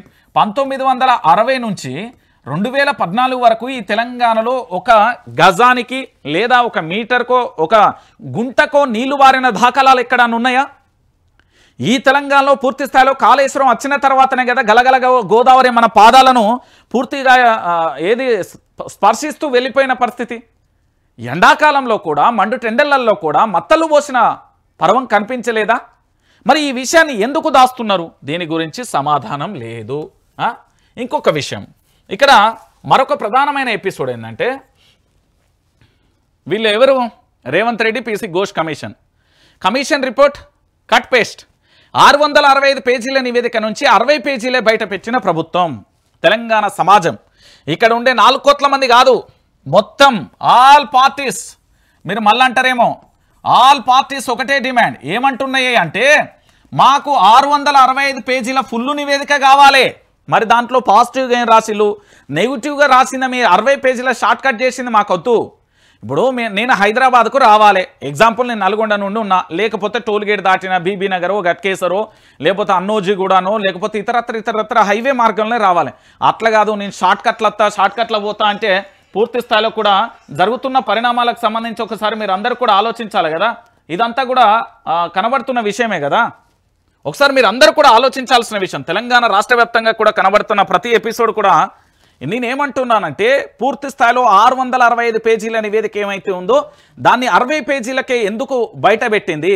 665 పేజీలకు సంబంధించి ఏడవైనాయి. ఎంపిక చేసిన పేరాలు కానీ, సెలెక్టెడ్ కామెంట్లు పొందుపరిచిన కానీ, వాటన్నింటికి సంబంధించి ఏం జరిగింది? మీ అనుకూల మీడియాకే 3 రోజుల ముందు ఎట్లా లీక్ ఇచ్చిళ్ళు? మీ మీడియాకు, మీ భజన పేపర్లకు, మీ ఇన్ఫ్లుయెన్సర్లకు మీకు సంబంధించి ఎట్లా అప్డేట్ చేసిళ్ళు? దీని గురించి లేదు. కొందరు అవుట్, కొందరు టార్గెట్. అధికారుల పేర్ల ప్రస్తావనపై ఘోష్ కమిషన్ పక్షపాతం. సీఎం బాధ్యుడైనప్పుడు సిఎస్ బాధ్యులు కారా? మంత్రులు బాధ్యులు అయితే మరి ఆ శాఖల ఉన్నతాధికారులు దాని సంగతి ఏంది? చాలా మంది ఉంటారు కదా. దాదాపుగా 4000 మందినేమో మీరు ప్రశ్నించిన అన్నారు, 2000 మందో 800 మందో మరి ఏడబోయిందో ఏం కథనో చెప్పారు. తెలంగాణ ఇంజనీర్లకు అవమానం, రాత్రింబవలు పనిచేస్తే నేరస్తులుగా చిత్రీకరిస్తా. పక్కా పొలిటికల్ కమిషన్. పరిధి దాటి వ్యవహరించిన జస్టిస్ పీసీ ఘోష్ రాజకీయ వ్యాఖ్యలతో నిండిపోయిన నివేదిక. మాజీ సీఎం కేసీఆర్ లక్ష్యంగా తీవ్ర ఆరోపణలు. ఆర్థిక శాఖ మంత్రిని కుట్రదారుగా అభివర్ణన. జరిగిన తప్పులను బదులు ఆరోపణలకి ప్రాధాన్యత అంటూ కూడా చెప్పిన పరిస్థితి కనబడుతుంది. నేనేమంటున్నానంటే, ఇది పూర్తి స్థాయిలో కూడా మీరు అందరూ కూడా ఆలోచించాల్సిన విషయం ఏంటంటే, ఈ పీసీ ఘోష్ కమిషన్ ఏదైతే ఉందో మనకు 665 పేజీలకు సంబంధించింది. కేవలం 60 పేజీలకు సంబంధించి అది బయట పెట్టడాన్ని తెలంగాణ సమాజం తీవ్రంగా ఖండిస్తున్నది. దానికి సంబంధించి పూర్తి స్థాయిలో కూడా వాస్తవాలను తెలియజేయాల్సిన బాధ్యత ఉంది. దానికి సంబంధించి పూర్తిగా చెప్పాల్సిన బాధ్యత కూడా ఉంది. ఇక ఇంకొక విషయాన్ని కూడా ఇక్కడ నిన్న వీళ్ళు పెట్టిన ప్రెస్ మీట్లో కొన్ని కీలక అంశాలు ఉన్నాయి, వాటిని కూడా చూద్దాం. అంతా అన్నీ కేసీఆరే. Kaleshwaram A to Z KCR. అంటే అక్కడ కేసీఆరే పోయిండు, కేసీఆరే పారబట్టిండు, కేసీఆరే మట్టి దవ్వుకున్నాడు, ఆ తట్టలో పోసుకున్నాడు, బయట పోసిండు, కేసీఆర్ గడ్డపార పట్టిండు, కేసీఆరే అదేంది జాయిండెడ్ ట్రాక్టర్లు లేకపోతే ఇతరత్ర అన్ని తెచ్చిండు. కేసీఆర్ ఒక్కడే చేసిండు బై. కార్మికులు చేయలే, ఇంజనీర్లు చేయలే, రాజకీయ నాయకులు, అధికారులు ఎవ్వరు చేయలే, ఒకే ఒక్కడు కేసీఆరే చేసిండా? రాష్ట్ర ముఖ్యమంత్రిగా తన యొక్క పరిపాలనలో పూర్తి స్థాయిలో తన పర్యవేక్షణలో ఒక ప్రాజెక్టు కట్టినప్పుడు ప్రాజెక్టుకు సంబంధించిన తీవ్రత ఉంటుంది. ప్రమాదాలు జరగవచ్చు, లేకపోతే నీళ్లు వస్తాయి, రకరకాల సమస్యలు ఉంటాయి. వాటన్నింటినీ చూడాలి కదా. అవన్నీ పక్కన పెట్టి కేసీఆర్నే A to Z బాధ్యుడు ఎట్లా చేసిలు? ఏమన్నా మీ దగ్గర చిత్రం పత్రం ఉందా? చిత్రగుప్త లెక్కలన్నా క్లారిటీగా ఉంటాయేమో. వీళ్ళ లెక్కలు మొత్తం అబద్ధం, అసంబద్ధంగా ఉన్నాయి అనేది ఆరోపణ. కేసీఆర్ తుమ్మిడిహెట్టి నుంచి మేడిగడ్డకు మార్చేయండు. ఒకటి, కేసీఆరే మేడిగడ్డ దగ్గర బ్యారేజీని కట్టమన్నాడు, కేసీఆరే అన్నారం సుందీలను కట్టమన్నాడు, కేసీఆరే నిర్మాణ డిజైన్ లోపానికి కారణం, కేసీఆరే బ్యారేజీల పర్యవేక్షణ పట్టించుకోలే, కేసీఆరే బ్యారేజీల పర్యవేక్షణ పట్టించుకోలేట ఇనూరి, కేసీఆర్ వల్లనే మేడిగడ్డలో 2 పిల్లర్స్ కుంగిపోయినాయి. హరీష్ రావు ఈటల చెప్పినవన్నీ అబద్ధాలే. జస్టిస్ పీసీ ఘోష్ కమిషన్ రిపోర్ట్లో ఉన్నది ఇదే. మీడియాకు బ్రీఫ్ ఇచ్చిన మంత్రులు ఉత్తమ్ భట్టి తొందరలోనే అసెంబ్లీలో పెడతాం, చర్చిస్తాం, చర్యలు తీసుకుంటాం, ఫైనల్ టచ్ ఇచ్చిన ముఖ్యమంత్రి రేవంత్ రెడ్డి అంటూ కూడా చెప్పాం. మొత్తానికి ఒకసారి చూడండి 1 2 3 4 5 6 ఇక్కడ 5 గంతే 5 సందర్భాలలో కూడా పూర్తి స్థాయిలో కూడా కేసీఆర్కు సంబంధించి చేసిలు. ఇక చూడు, ఇక కమిషన్ రిపోర్టా కాంగ్రెస్ రిపోర్టా దీని గురించి ఏమన్నా చెప్తారా? కాళేశ్వరంపై మంత్రివర్గం ప్రకటించిన అంశాలపై అనేక సందేహాలు వ్యక్తమవుతున్నాయి. జస్టిస్ పీసీ ఘోష్ కమిషన్ రిపోర్ట్లోని అంశాలే కేబినెట్లో ప్రకటించారా లేక సొంత రిపోర్ట్ చెప్పిందా అన్న అనుమానాలు కలుగుతున్నాయి. ఇన్నాళ్ళుగా కాంగ్రెస్ బీజేపీ చేసిన ఆరోపణలే ఇప్పుడు కమిషన్ రిపోర్ట్ పేరుతో చదివారన్న ఆరోపణలు వినబడుతున్నాయి. ఓవైపు కమిషన్ ఇచ్చిన సీల్డ్ కవర్ ఓపెన్ చేయకముందుకే కేసీఆర్ కారణమని ఎలా చెప్పిలు? ఫస్ట్ ఇది చెప్పాలి. కమిషన్ ఇచ్చిన రిపోర్ట్ ఉంటుంది కదా, దాన్ని సీల్డ్ కవర్ ఓపెన్ చేయలే, కానీ వీళ్ళు ఎలా కేసీఆర్ పేరు చెప్పారు? ఒకటి దీనికి క్లారిటీ లేదండి అని డౌట్స్ వస్తున్నాయి. ఒకవేళ కేసీఆర్ హరీష్ రావు ఈటలదే తప్పన్నట్టుగా రిపోర్ట్ ఇవ్వడం వెనక ఉన్న అనుమానాలు కూడా కదులుతున్నాయి. అనుమానాలు కలుగుతున్నాయి. కమిషన్ రిపోర్టా కాంగ్రెస్ రిపోర్టా? ఉత్తమ్ భట్టి వెల్లడించిన అంశాలపై అనుమానాలు. జస్టిస్ పీసీ ఘోష్ కమిషన్ రిపోర్ట్లోని అంశాలే కేబినెట్ ప్రకటించిందా, సొంత రిపోర్టు చెప్పిందా? మంత్రులు చెప్పిన అంశాలపై కమిషన్ రిపోర్ట్లో ఉంటే అవన్నీ ఇన్నాళ్ళు కాంగ్రెస్ బీజేపీ ఆరోపణలే. అన్నింటికీ కేసీఆర్ కారణం అంటున్న ప్రకటన కేవలం కేసీఆర్ హరీష్ రావు ఈటలదే తప్పన్నట్టుగా రిపోర్టు. కమిషన్ నివేదికలో అదే ఉందని పదే ఉద్ఘాటన. 16 నెలల పాటు 115 మందిని విచారించిన కమిషన్. రాజకీయ నాయకుల విచారణ కోసం కమిషన్ గడువును 3 నెలలు పెంచిన రాష్ట్ర ప్రభుత్వం అంటూ కూడా చెప్పిన పరిస్థితి కనబడుతుంది.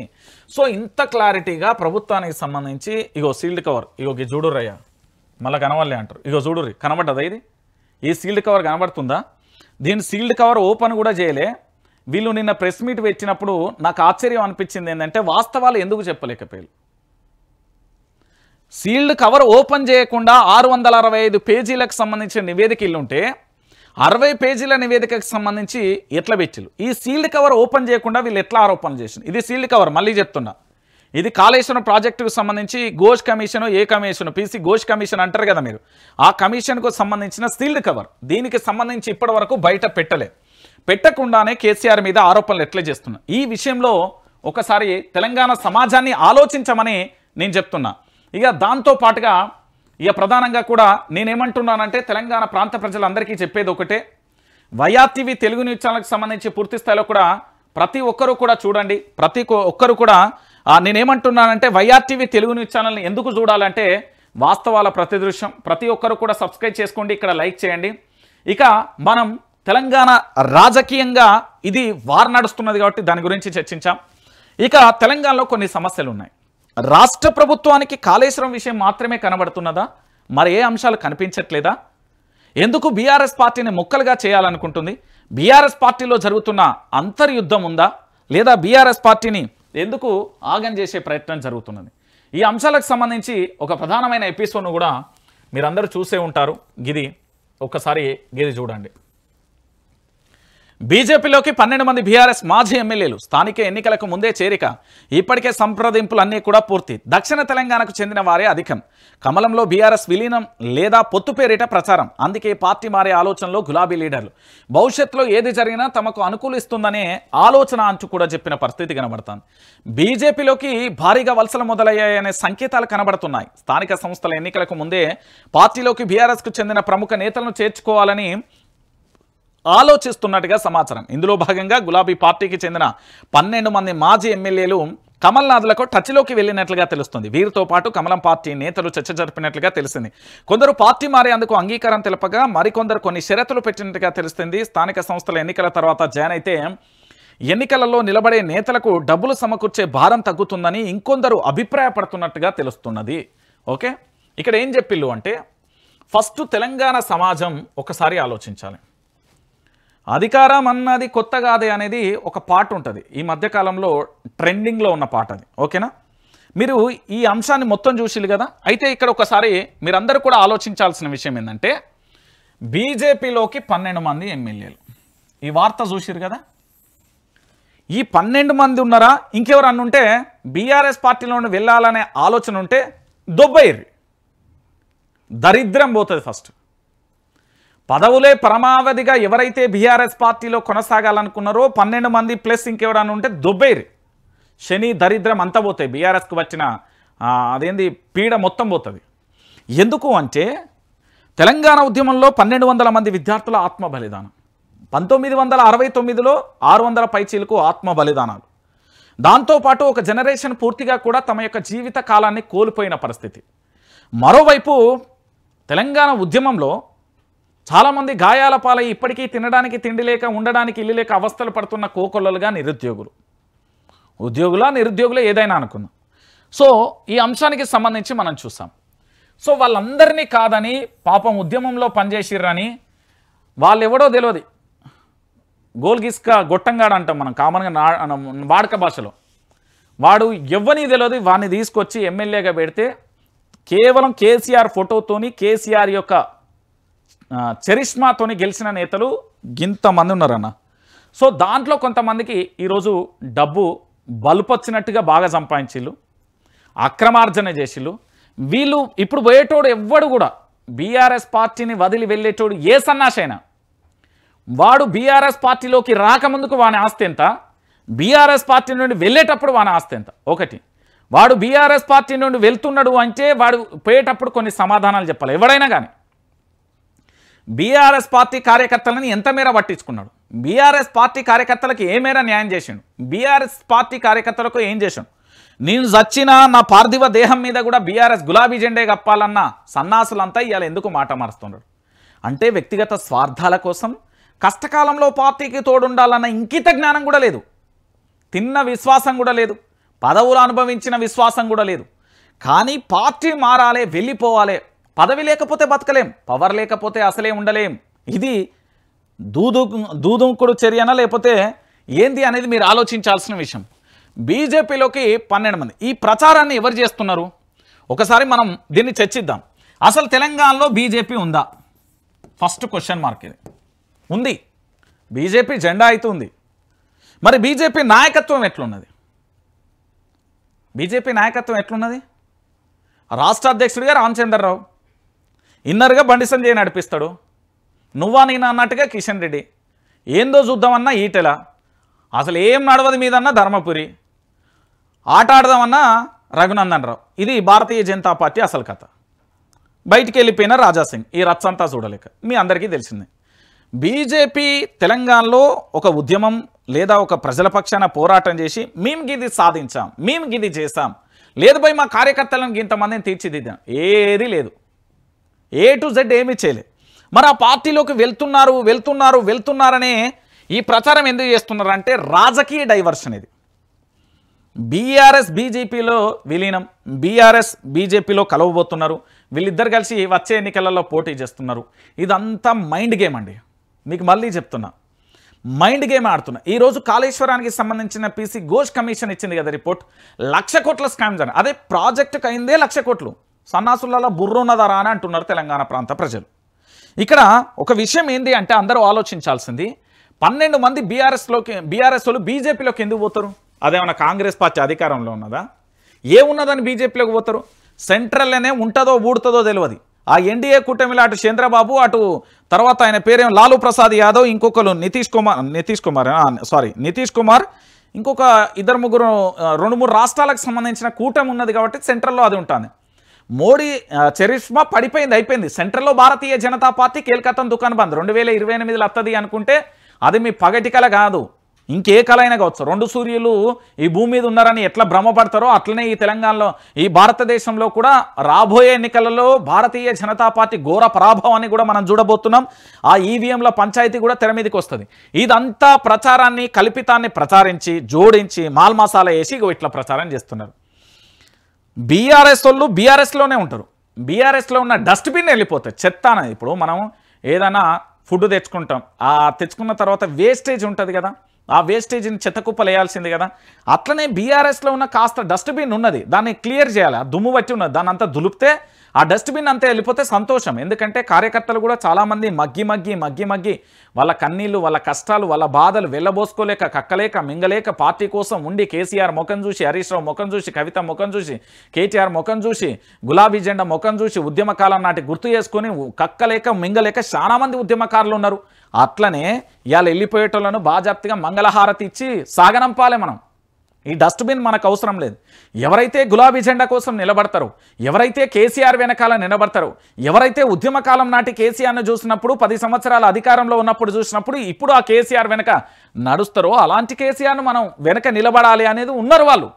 వీళ్ళు ఏంటంటే పదవుల కోసం, డబ్బుల కోసం, లేకపోతే వాళ్ళ ఆస్తుల కోసం, కాంట్రాక్ట్ల కోసం పోయేటోళ్ళు. వీళ్ళని పంపించాలి.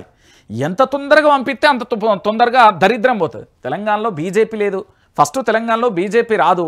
అలాంటప్పుడు ఆ బీజేపీని పట్టుకొని ఎందుకు ఏడుస్తున్నారు, ఎందుకు పోతారు, అలా ఏముంటుందని. పోయిన ఈటల రాజేందరే కన్నీళ్ళు పెట్టుకుంటున్నాడు. మీకు తెలుసో లేదో, పోయిన వాళ్ళందరూ వాపస్ వచ్చిళ్ళు, చాలా మంది వచ్చిళ్ళు. జిట్టా బాలకృష్ణ బహుశా ఇప్పుడు లేడు కానీ ఆయన కూడా బీఆర్ఎస్లోకి వచ్చిన వ్యక్తే కదా. మీరందరూ కూడా ఆలోచించాలి. ఇది అంతా ఫేక్ ప్రచారం. బీజేపీలో ఏం లేదు, లొట్టపీస్. దాన్ని పట్టుకొని ఎందుకు ఎడతారో నాకైతే అర్థమవుతలేదు. ఇక దాంతోపాటుగా మరో అంశం ఇది చూసిలా, అసెంబ్లీలో బీఆర్ఎస్ అలజడి. సుప్రీంకోర్టు తీర్పు నేపథ్యంలో బీఆర్ఎస్ నుంచి కాంగ్రెస్లోకి ఫిరాయించిన ఎమ్మెల్యేలపై వేటుపై వెంటనే అనర్హత వేటు వేయాలని సోమవారం అసెంబ్లీ ప్రాంగణంలో గాంధీ విగ్రహం దగ్గర మెరుపు ధర్నా చేసిన బీఆర్ఎస్ శాసనసభ్యులు అంటూ కూడా చెప్పిన పరిస్థితి కనబడుతుంది. ఇక నేనేమంటున్నానంటే ఒకసారి ఆలోచించండి.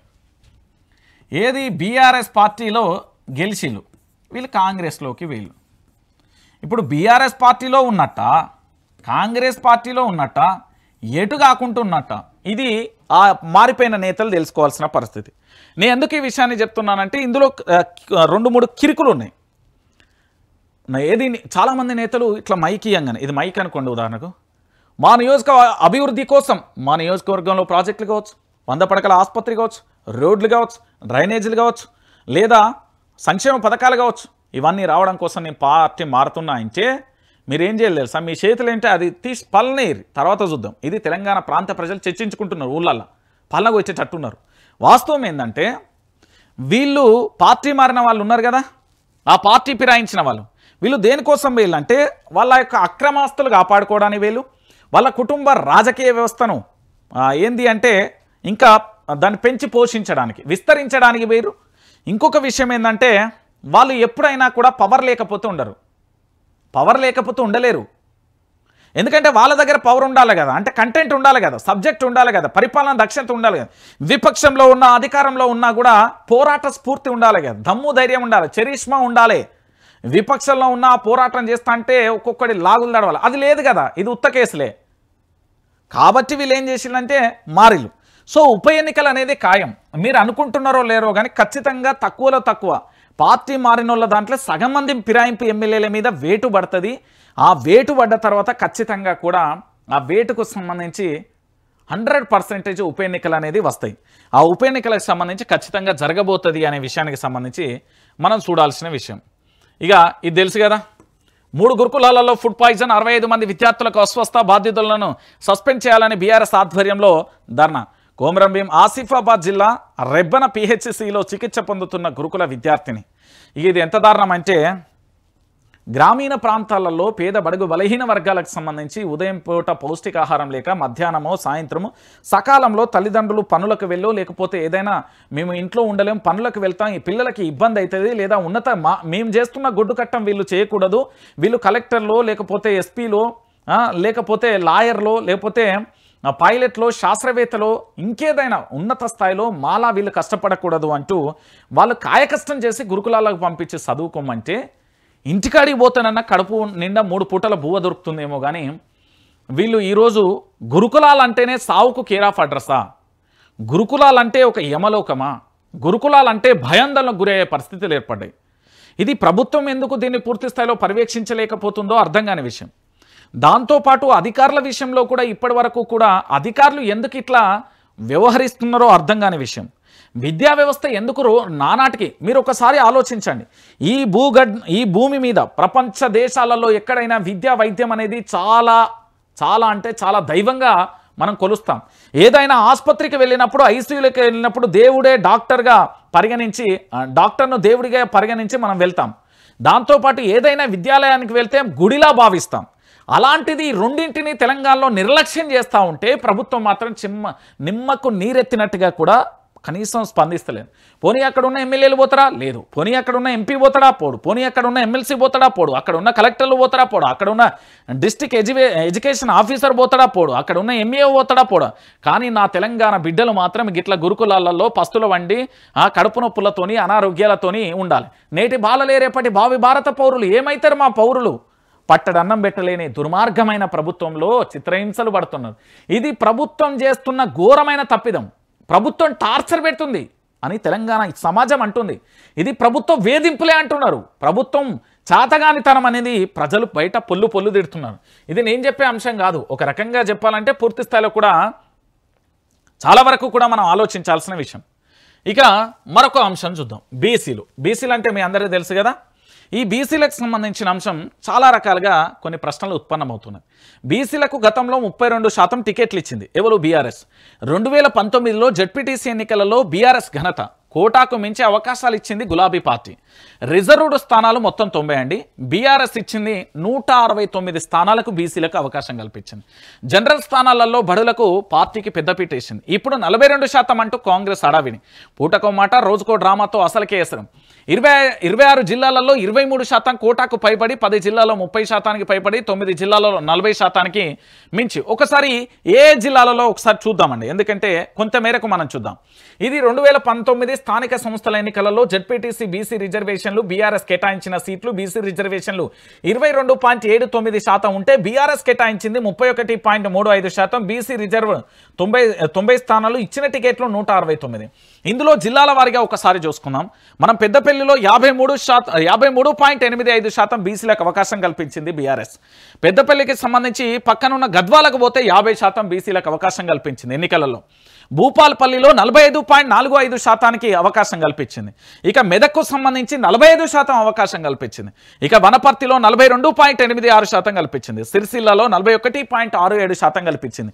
ఇక దాంతోపాటు ఆదిలాబాద్లో 41.18%, నిజామాబాద్లో 40.74%, కరీంనగర్లో 40% కలిగించింది. అంటే పూర్తి స్థాయిలో ఈరోజు మనం 42% రిజర్వేషన్ అంటే ఇక్కడ ఎక్కడైనా 42%కి తగ్గెక్కనన్ను ఉన్నదా?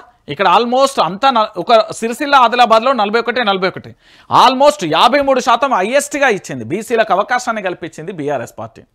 బీఆర్ఎస్ పార్టీ బీసీలను నెత్తి మీద పెట్టుకొని చూసుకున్నది. దాంట్లో ఏం తప్పు జరగలే. కానీ ఏంది అంటే రాజ్యాంగం గోడలు బద్దలు కొడతాం, మేము ఏదన్నా చేయగలుగుతాం అంటూ గొప్పలు చెప్పిన పార్టీ మాత్రమే ఈరోజు ఎక్కడ ఉన్నది అనేది ఒకసారి మనం ఆలోచించాలి. ఇక దాంతోపాటుగా ఇంకొక ప్రధానమైన ఎపిసోడ్ను మనం ఒకసారి చూద్దాం. మీ అందరికీ తెలిసిన విషయమే ఇది. బీఆర్ఎస్ను ముక్కలుగా చేద్దాం, దానికి అస్త్రశస్త్రాలు అన్నీ కూడా రెడీ. ఆ పార్టీని డిస్టర్బ్ చేయకపోతే వచ్చే ఎన్నికలలో కష్టం. మోడీ షాలు కూడా అదే కోరుకుంటున్నారు. వచ్చే ఎన్నికలలో కాంగ్రెస్ వర్సెస్ బీజేపీనే ఉండాలి. అలా జరగాలంటే బీఆర్ఎస్ అనేదే ఉండదు.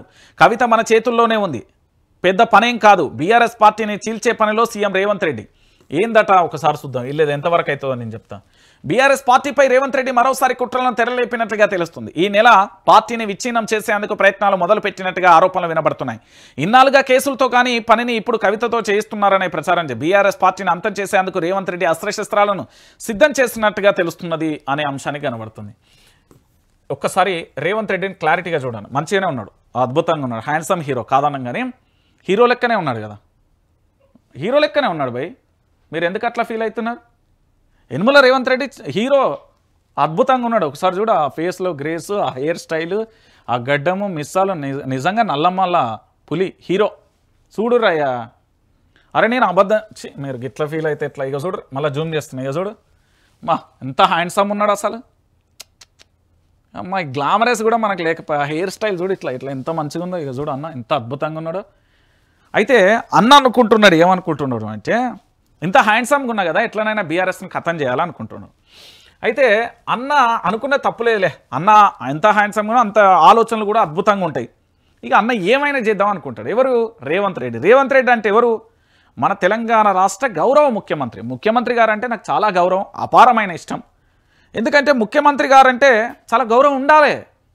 4 కోట్ల మంది తలరాతలు మార్చే శక్తియుక్తులు ఉన్న ఏకైక వ్యక్తి ముఖ్యమంత్రి. అందుకే ముఖ్యమంత్రి కూర్చంటే నాకు చాలా గౌరవం. సరే, మొత్తానికి మన ముఖ్యమంత్రి గారు అస్త్రశస్త్రాలు సిద్ధం చేసిండట. ఏం అస్త్రం? కోతివై చెట్టెక్క డడ్డం కడ్డం అని వెనకట ఒకటి ఉంటుంది, గుర్తున్నదా? గట్టనే ఉన్నది అలమా రేవంత్ రెడ్డి. నేనేమంటున్నానంటే 14 సంవత్సరాలు ఉద్యమం చేసినప్పుడు కాంగ్రెస్ బీజేపీ వల్లనే గాలి. ఆంధ్ర పెత్తందారి వ్యవస్థలో వేలాది కోట్లున్నా కూడా ఏం చేయలేకపోయారు. కాంట్రాక్టుల వారైనా అధికారం వాళ్ళ చేతులున్నా కూడా బీఆర్ఎస్ను ఇట్లా స్నానం చేస్తా అంటే అప్పుడప్పుడు ఊసిపోతాయి చూడు ఎంటికలు, ఒక రాలిపోయిన ఎంటికలు లెక్క ఏం చేయాలి. సో అట్లనే ఇప్పుడు రేవంత్ రెడ్డి కూడా ఏం చేయలేడు. First of all Revanth Reddy అనే వ్యక్తి తన యొక్క పీఠానికి ఎసరొచ్చింది. ముఖ్యమంత్రి అనే కుర్చీ నుండి రేవంత్ రెడ్డి ఎప్పుడైనా తప్పించవచ్చు అనేది ఒకటి. రెండోది ముఖ్యమంత్రి అభద్రతాభావంలో ఉన్నాడనేది రెండోది. మూడోది ముఖ్యమంత్రి అష్టదిగ్బంధంలో ఉన్నాడు అనేది మూడోది. నాలుగోది ముఖ్యమంత్రికి మంత్రులు సహకరిస్తలేరు అనేది వాస్తవం. ఐదోది ముఖ్యమంత్రికి ఎమ్మెల్యేలకు పడతలేదు అనేది వాస్తవం. ఆరోది ముఖ్యమంత్రికి కొత్తగా వచ్చిన ఎమ్మెల్యేలకు అసలే పొత్తు కుదురతలేదు అనే అంశం. ఏడోది ముఖ్యమంత్రి మాట అధికారులు ఇంటలేరు అనేది వాస్తవం. ఎనిమిదోది కేంద్రం ఎక్కడ సపోర్ట్ చేస్తలేదు అనే అంశం. ఇక తొమ్మిదోది వచ్చి పక్క రాష్ట్రంతో కయ్యానికి రెడీ కాబోతున్నాడు అనేది వాస్తవం. పదోది ఏంది అంటే మా ముఖ్యమంత్రి మాట అసలు ఎవ్వరు ఇంటలేరు దిక్తలేరు, ఇది విషయం. సో ముఖ్యమంత్రి బీఆర్ఎస్ పార్టీని ఇదే బీఆర్ఎస్ పార్టీలా మీడియాలో నేను కనబడాలని హరీష్ రావు ఢిల్లీలో ప్రెస్ మీట్ పెడితే గిట్ల చూసిన మన ముఖ్యమంత్రి ఈరోజు ఆ పార్టీని ఖతం చేస్తాడట. సూర్యుడి మీద ఉమ్ముతే ఏమవుతుంది, ఎవరి మీద పడితే ఇట్లా ఇప్పుడు నేను ఉంచిన అనుకో నా మీదే పడుతుంది. బీఆర్ఎస్ పార్టీని ఖతం చేయాలనుకునేటోళ్ళు ఖతం అయిపోయారు. ఉదాహరణకు మీకు కొన్ని పేర్లు చెప్తా. ఈ తెలుగు రాష్ట్రాలలో నల్లారి కిరణ్ కుమార్ మీకు ఒక్క రూపాయి కూడా ఇయ్యను, ఏం చేసుకుంటావు చేసుకోపోయి ఈటల రాజేందర్ అన్నాడు. ఆయన రాజకీయ భవిష్యత్తు ఏందన్నా? లగడపాటి రాజగోపాల్ ఫ్రంట్ గేట్ల మనం ఉద్యమం చేస్తా అంటే వెనక గేట్ల కూకొని ఇట్లా ఏంది ఇట్లా ఇట్లా ఇట్లా పెట్టుకుంటా దండేసుకొని మనోడు ఏం చేసిండో తెలుసు కదా, అటే పరారైపోయిన పరిస్థితి. రాజకీయం అనేది కేవలం కొంతవరకే పరిణితి, కానీ తెలంగాణ ఆలోచన తీరుంట చూడు అది గొప్పది. సో ఇప్పుడు వీళ్ళు ఏం చేస్తారు, కాంగ్రెస్ ఏం చేయకపోతుంది, మన దగ్గర ఉన్న అప్డేట్ ఏంది ఒక్కసారి మీకు చెప్పే ప్రయత్నం చేస్తాం. సో తెలంగాణ రాష్ట్ర వ్యాప్తంగా ఇప్పుడు కాంగ్రెస్ పార్టీ ఏం చేయబోతున్నది, కాంగ్రెస్ పార్టీకి చేయబోతున్న అంశాలు ఏంటి అనేది ఒకసారి మీకు కులంకషంగా చర్చించే ప్రయత్నం అయితే చేస్తా. సో కాంగ్రెస్ పార్టీకి సంబంధించి జరుగుతున్న 3 అంశాలు, ఒక్క నిమిషం వచ్చింది ఉన్నది చెప్తాను ఆగురి. ఒక అంశం ఏంది, రెండో అంశం ఏంది అనేది ఒకసారి మనందరం కూడా ఆలోచించాల్సిన విషయం. ఇక్కడ జరుగుతున్న 2 పరిణామాలను ఒకసారి మనం చూద్దాం, తెలంగాణ ప్రాంత ప్రజలందరికీ కూడా తెలవాలి. సో రైట్, ఒకటి ముఖ్యమంత్రి గారు చేయబోతున్న అంశం ఏంది అంటే చాలా క్లారిటీగా వినాలి. ఇది రాష్ట్రానికి సంబంధించిన బీఆర్ఎస్ పార్టీ వాళ్ళు మీకే చెప్తున్నా. బీఆర్ఎస్ పార్టీలో కోవట్లు ఉన్నారట, వీళ్ళతో అంతమొందించే ప్రయత్నం. రెండోది బీఆర్ఎస్ పార్టీకి సంబంధించిన కొంతమంది ఎమ్మెల్యేలు ఎక్స్ఎమ్మెల్యేలకు సంబంధించి లిటికేషన్ అంటే వీళ్ళు సమస్యలలో ఉన్నారు, అది ల్యాండా ఇతరత్ర మనకు తెలియదు. రెండోది. మూడోది మనోడు బీఆర్ఎస్ పార్టీలో మన కాంగ్రెస్ పార్టీలో ఉంటూ బీఆర్ఎస్ పార్టీలను బీజేపీలోకి చేర్చే ప్రయత్నం నేనే వస్తాన పో అంటున్నాడట. సో ఇంకొక అంశం ఏంటంటే సో ఎప్పుడైనా కాంగ్రెస్ పార్టీ కథనమే అవుతుంది, ఇక బీజేపీ అధికారంలోకి వస్తుంది, మీరు ముందు పోతే తర్వాత ఏదైనా జరగచ్చు అనే కోణం జరుగుతుందట.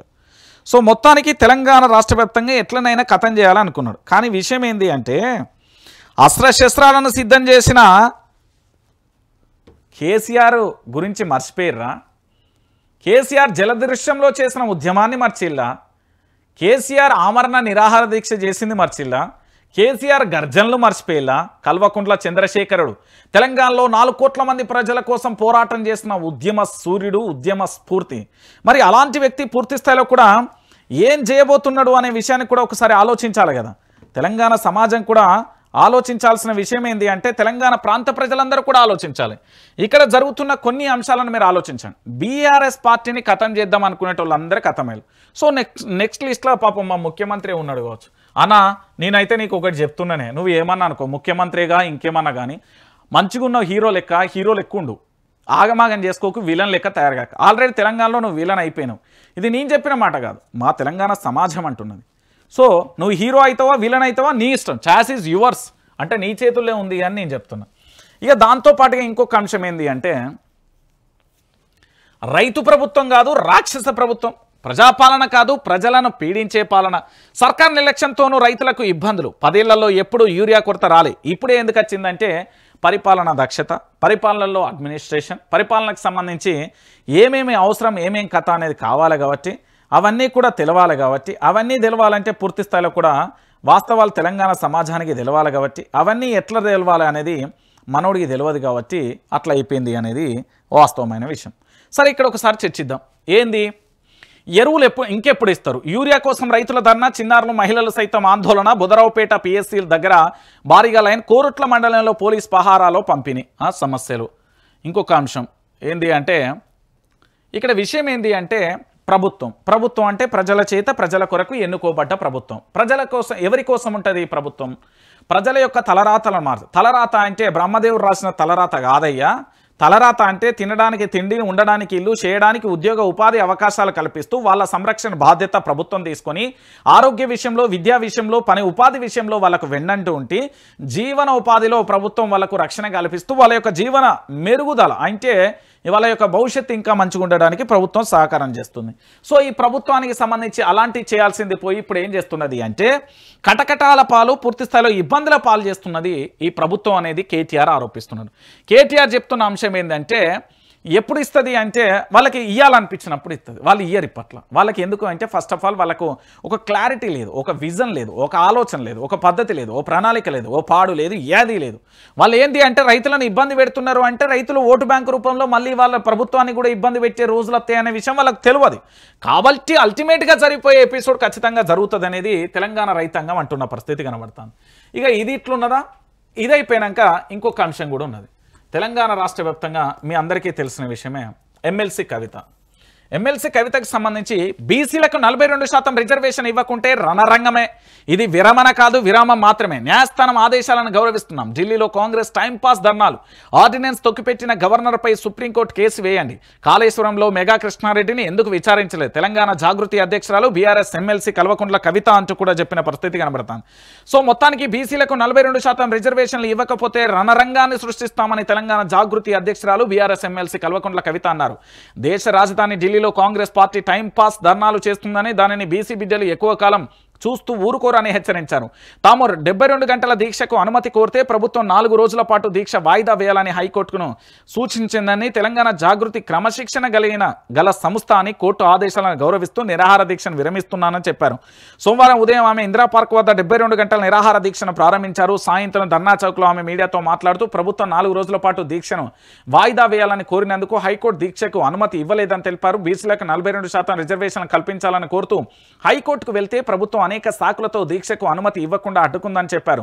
ఇది విరమణ కాదు, విరామం మాత్రమే అని స్పష్టం చేశారు. ప్రభుత్వం చేస్తున్న తప్పులను ఎత్తి చూపుతూ బీసీల తరపున పోరాటం కొనసాగిస్తామని, ఒక సింహం ఒక అడుగు వెనకకు వేసిందంటే వెనక్కి తగ్గినట్టు కాదు, అలాగే తాము ఒక వెనక అడుగు వేస్తే మాత్రం వెనకడుగు వేసినట్టు కాదు అంటూ కూడా చెప్పిన పరిస్థితి. అయితే ఇక్కడ ప్రధానంగా కూడా ఒకసారి మనందరం కూడా ఆలోచించాల్సిన విషయం ఏంటంటే మీరందరూ కూడా ఆలోచించండి. ఇక్కడ ఎమ్మెల్సీ కవిత పోరాటం చేస్తుంది. దేనికోసం చేస్తుంది? బీసీల కోసం చేస్తుంది.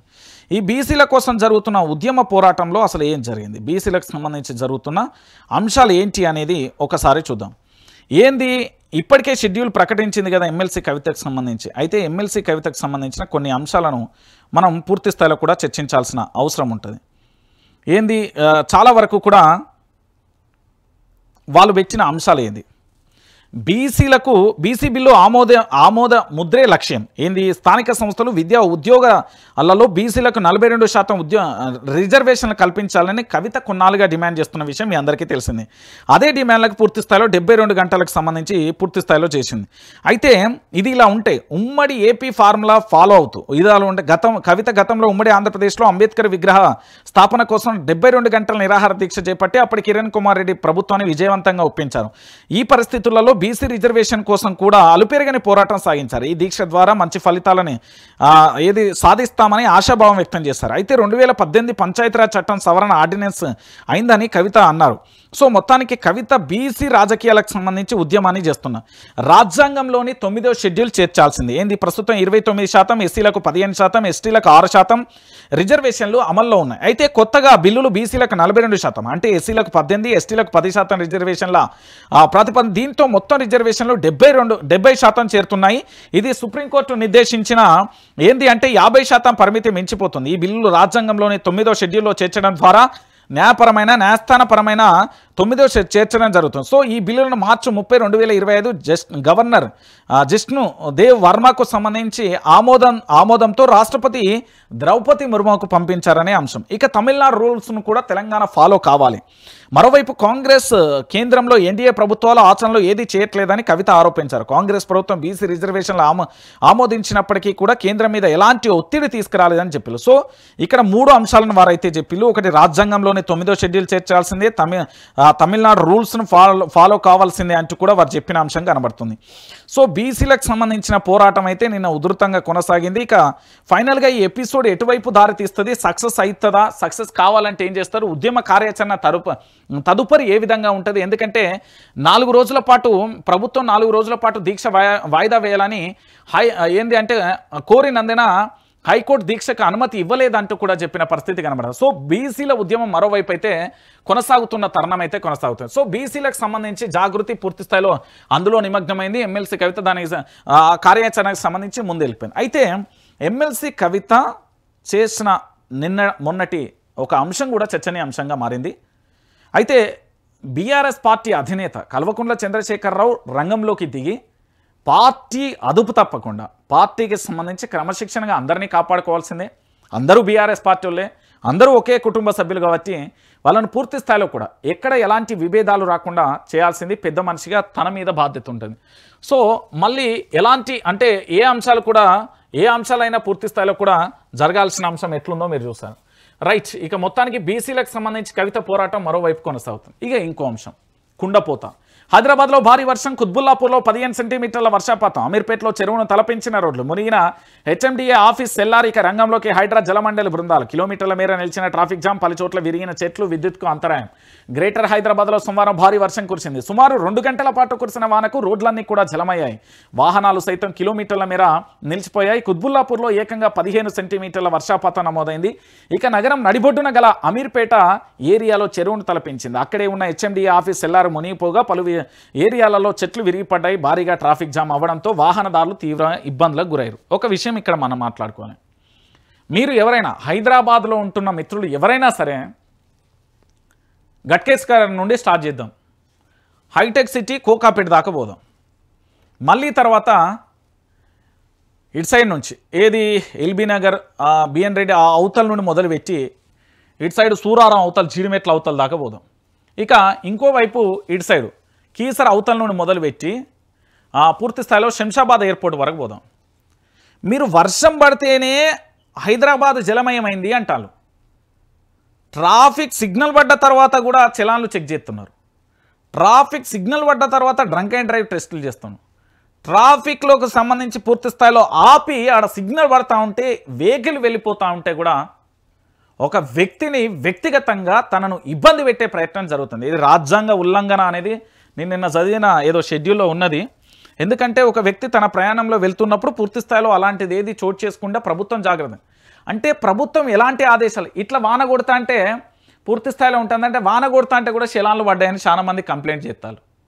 వాన కొడతా అంటే కూడా ఫోటోలు తీస్తాలో అని చెప్తారు. వాన కొడతా అంటే కూడా బండ్లు ఆపుతున్నాను. అయ్యా ముఖ్యమంత్రి యనుమల రేవంత్ రెడ్డి ఏమో ఉండే కాదు హీరో ఏందో చూపించాను, ఇప్పుడే చూపెడతాను కదా. అయ్యో హీరో, ఇగో ఈ హీరోకే చెప్తున్నా, మీరు హీరో లెక్కుంటారా జీరో అవుతారా మీ ఇష్టం. రాష్ట్ర పరిపాలన వ్యవస్థ అస్తవ్యస్తం చేయాలనుకుంటే మీ ఇష్టం. ట్రాఫిక్ అల్లకల్లోలం అవుతుంది, లేకపోతే పూర్తి స్థాయిలో కూడా వర్షం పడితే కుండపోతగా పోతున్నది అంటే ఫస్ట్ రోడ్డు ట్యాక్స్ కానీ లేదా మీ చలన్లకు సంబంధించి ప్రతిరోజు ఒక నిరంతరంగా వ్యక్తులను వేధిస్తున్నట్టుగా ఇది ఉన్నది. ట్రాఫిక్ రూల్స్ అని పెట్టి రూల్స్ వ్యక్తి బతకడానిక సావనిక వ్యక్తిని బతికించడానిక మీరు సంపుతున్నట్ట. ఇది ప్రభుత్వమే నిర్ణయం తెలుసుకోవాలి. కుండపోత వాన అంటే కుండపోత వాన కొడతా అంటే అవన్నీ ఎవరు తీయాలి? అవన్నీ వాన కొడతా అంటే కూడా శలాన్లు వసూలు చేస్తారు, వాన కొడతా అంటే కూడా ఆపుతారు. లేదు రంజిత్ నువ్వు చెప్పేది అబద్ధమే, లేదు నువ్వు ఇట్లా ప్రచారం చేయొద్దు అంటే నాతో పాటు 4 రోజులు నేను చూపెడతా. ఏ మూలకు పోదామా ఎక్కడికి పోదాం మొత్తం అసలు హైదరాబాద్ అంటే ట్రాఫిక్ పోలీసు వాళ్ళతోనే నిండిపోయిందబ్బా, గలీజ్గా ఉన్నది. అందుకే కేసీఆర్ అంటే ఆయన మళ్ళీ రావాలని లొల్లి పెట్టేదే గది. నేను చెప్తున్నా కదా కొంతమందికి సంబంధించి జరుగుతాయి కాబట్టి మీరు అందరూ కూడా ఆలోచించాల్సిన విషయం. నేనేమంటున్నానంటే మన వైఆర్టీవీ అండి, దీన్ని ఖచ్చితంగా మీరు సబ్స్క్రైబ్ చేసుకోవాలి, దాంతోపాటు షేర్ చేయాలి. సో తెలంగాణ రాష్ట్ర వ్యాప్తంగా వైఆర్టీవీ అనేది ప్రజల పక్షాన్ని నిలుచుంటుంది. ఇది నాదో నీదో కాదు, తెలంగాణలో ఉన్న 4 కోట్ల మంది ప్రజలు ప్రొఫెసర్ జయశంకర్ గారి ఆశయ స్ఫూర్తి కోసం పూర్తి స్థాయిలో కూడా పనిచేస్తుంది. కాబట్టి చాలామంది ఏమంటున్నారంటే, మీరు గతంలో బీఆర్ఎస్ ప్రభుత్వాన్ని ప్రశ్నించిన, బాజాప్తిగా ప్రశ్నించిన, ఇప్పుడు కాంగ్రెస్ ప్రభుత్వాన్ని ప్రశ్నిస్తా, బాజాప్తిగా ప్రశ్నిస్తా. నేను ఏ పార్టీ తొత్తును కాదు, ఏ పార్టీ నా మీద లేదు, ఏ పార్టీకి అనుకూలంగా కాదు. నేను ప్రజల మనిషిని భయ్. కాదంటే నేను చేసే వీడియోలు, నేను చదివే వార్తలు వాళ్ళకి అనుకూలంగా మారుతానే కాబట్టి నేనేం చేయాలి? 10 సంవత్సరాలు అధికారంలో ఉన్నది, ఇంట్లో ఊకుంటా అని ఊకుంటున్నా, నడి రోడ్డు మీద తీసుకొచ్చి ధర్నా చేయాలని అడుగుతున్నా, డిమాండ్ చేస్తున్నా. ఆ విషయాన్ని మీరు అర్థం చేసుకో. ఏ పార్టీకి అనుకూలం కాదు, మనది ప్రజల పార్టీ, ప్రజా పార్టీ, తెలంగాణ పార్టీ. మన పార్టీ ఏంది? 4 కోట్ల మంది ప్రజలే మన పార్టీ. ఆలోచించుకోరు. కాబట్టి ప్రతి ఒక్కరు కూడా సబ్స్క్రైబ్ చేసుకోండి, షేర్ చేయండి, లైక్ చేయండి.